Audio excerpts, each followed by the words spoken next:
Halo semuanya, welcome back to channel Erina Damayanti Ligin. Dalam video kali ini gue mau ngebahas tentang sakit mata yang bener-bener bikin kita keganggu banget, yaitu alergi konjungtivitis. Ya, atau konjungtivitis alergi.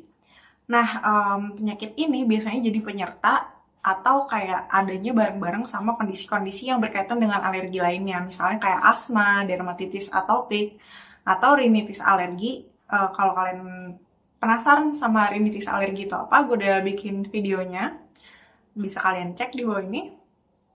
Kemudian si ciri-ciri dari alergi konjungtivitis ini, mata kita tuh rasanya gatel banget, terus pasti dua-duanya ya, karena namanya juga alergi. Alergi itu nggak mungkin mata sebelahnya doang yang alergi, pasti dua-duanya. Terus gatelnya tuh parah banget, nggak bisa hilang, bukan sekedar gatal-gatal dikit doang, kayak gatalnya parah banget sampai kadang-kadang bikin nggak bisa tidur dan pengen dikucek-kucek mulu. Sampai-sampai kadang bisa menimbulkan yang namanya infeksi pada mata karena saking kita garuk-garuknya terus sampai ada luka atau mikrotrauma yang kita nggak sadarin, terus bakteri masuk dan akhirnya jadi terinfeksi. Kalau kita juga garuk-garuk terus, bisa juga selain komplikasi yang tadi jadi infeksi, bisa juga mata kita kelihatan jadi kayak mata kodok gitu, kayak gini nih gambarnya. Dan ini kelihatannya kadang serem banget ya guys. Sampai dulu aku juga pernah waktu kecil sampai panik banget, kirain mata aku kenapa gitu. Ternyata konjungtivitis alergi. Penyebab dari konjungtivitis alergi ini apa ya? Namanya juga konjungtivitis alergi ya, pasti karena alergi gitu ya. Alergi tuh gara-gara apa? Gara-gara ya kita nggak tahu penyebabnya persisnya tuh gara-gara apa, cuman kita tahu itu berkaitan sama kondisi yang diturunkan. Jadi kalau misalnya papa mama kita alergi, kakek nenek kita alergi, kita juga bisa ikutan alergi. Terus proses yang mendasari dari alergi tersebut adalah hipersensitivitas. Jadi maksudnya tubuh kita itu nganggap sesuatu yang di luar atau antigen atau barang yang asalnya dari luar tubuh kita, yang benda asing itu tuh sebagai sesuatu yang sangat bahaya. Jadi dia keluar reaksi yang berlebihan gitu. Dan alergi itu nggak terjadi pada semua orang, cuma pada orang-orang tertentu aja yang apes, salah satunya saya. Nah, obatnya gimana? Pilihan-pilihan terapinya itu ya karena ini adalah alergi yang prosesnya itu melibatkan histamin. Jadi salah satu terapi yang kita bisa pakai adalah antihistamin. Kadang-kadang mungkin kalau kalian gatel-gatel atau biduran gitu, kalian pernah minum obat namanya loratadin atau cetirizine, atau merek-merek dagangnya itu yang banyak diketahui kayak Insidal atau CTM. Itu juga salah satu terapi untuk alergi, yaitu antihistamin. Tapi karena kondisi ini kita adanya di mata aja, ada pilihan lainnya, yaitu tetes mata alergi. Itu obat tetes mata yang mengandung antihistamin atau mast cell stabilizer atau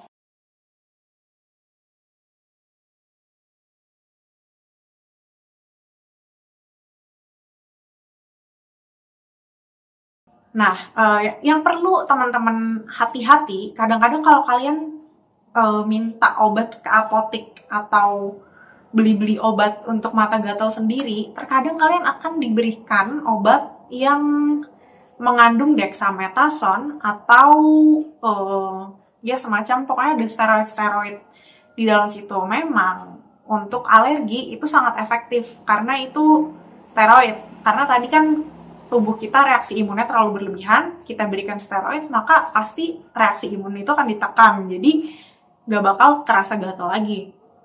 Cuman kortikosteroid itu bahaya guys kalau misalkan kita pakai terus-terusan jangka panjang.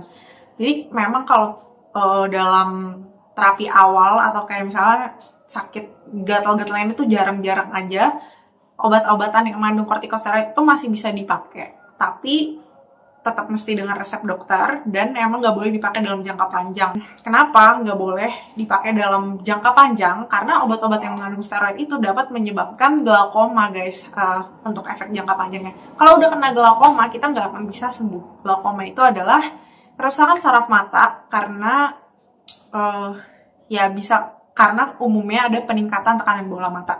Si kortikosteroid itu bisa bikin tekanan bola mata kita jadi naik kalau kelamaan dan keseringan dipakainya gitu. Jadi kalian bener-bener mesti hati-hati banget. Ini aku kasih tahu obat-obat mata apa aja yang mengandung steroid, dan kalian gak boleh beli-beli ini sembarangan ya. Yang pastinya bakal membantu kalian banget adalah aku mau share ini, yaitu list-list obat tetes mata yang aman untuk dipakai dalam jangka waktu yang agak lama. Karena alergi itu kan ya seperti kita ketahui gak akan bisa sembuh selama kita masih alergi. Dia cuma bisa hilang kalau tubuh kita tuh terdesensitisasi, atau akhirnya tubuh kita tuh udah menganggap si alergen itu atau antigen tersebut, benda dari luar tersebut udah nggak bahaya banget lagi. Dan itu tuh nggak gampang guys, itu bisa ada sih yang terjadi secara natural seiring dengan bertambahnya usia kita, dia hilang, atau seiring dengan paparan kita terhadap alergen tersebut yang sedemikian rupa yang nggak bisa kita sok-sokan kayak yaudah aku alergi debu, yaudah aku kenain debu biar nanti lama-lama dia hilang.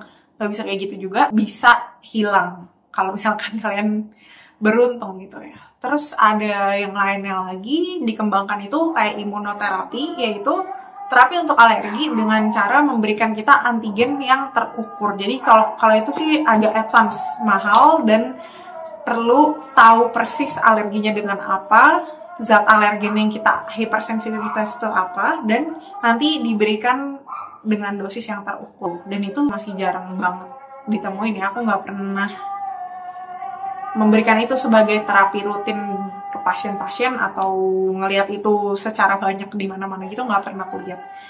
Dan obat-obatan yang aku kasih ke kalian listnya ini pun aku cari-cari tuh dikit banget.